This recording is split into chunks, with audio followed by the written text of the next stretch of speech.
हो रही बारिश की वजह से कपास की जो फसल है वो पूरी तरह से चौपट हो गई है।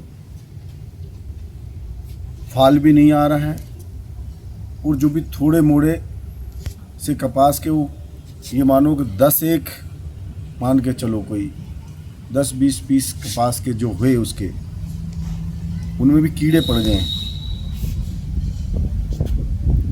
बाजरे की फसल है 70% गांव में वो चौपट हो गई है, गिर गई है और जो सिट्टा है बाजरे का उसको लगभग आधे को खा लिया है।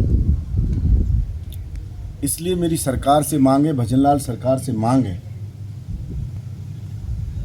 कि इस कपास की और बाजरे की फसल में जो नुकसान हुआ है उसका सरकार मुआवजा दे,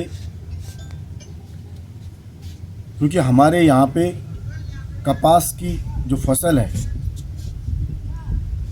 वही थोड़ी इनकम वाली फसल मानी जाती है इस सीजन में। और प्रत्येक किसान थोड़ी बहुत कपास बोता है कि उससे उसे अर्निंग हो जाएगी, अपने बच्चों की फीस भर देगा, लेकिन वो पूरी तरह से चौपट हो चुकी। मतलब 10% भी फसल है जो कपास की वो मिलेगी नहीं किसान को, 90% का नुकसान। पिछली सरकार में सरसों का मुआवजा मिला, कुछ का रह गया, वो भी मुआवजा अब तक मिला नहीं है। जो 20-25% लोगों का स्वीकृत मुआवजा पड़ा है उसको मुआवजा दें। मंडी के लिए जो पैसे खाते में पड़े हैं 41 करोड़ रुपए हमने स्वीकृत कराए, तो उन किसानों को दें ताकि इस मंडी का विस्तार हो। और अब हम सरकार से ही मांग करेंगे, क्योंकि यहाँ स्थानीय जो जनप्रतिनिधि है वो तो मैं समझता हूँ सिर्फ और सिर्फ स्वयं के लिए जीता है। एक ईंट भी, 1 रुपया भी अभी तक लगाया नहीं है। उद्घाटन पट्टिका लगाता फिर रहा है हमारे द्वारा स्वीकृत कामों की।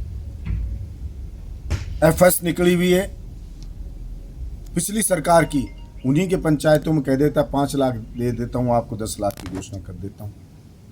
उसने एक ही काम ईमानदारी से किया, लूटपाट का काम किया।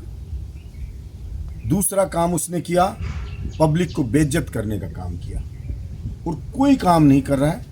इसलिए अब हम भजनलाल जी जो चीफ मिनिस्टर हैं राजस्थान के, उन्हीं से मांग करते हैं कि वो जनता की गुहार को सुने और तुरंत सर्वे करवा के और हमारे यहाँ के लिए किसानों के लिए मुआवजा स्वीकृत करें। धन्यवाद।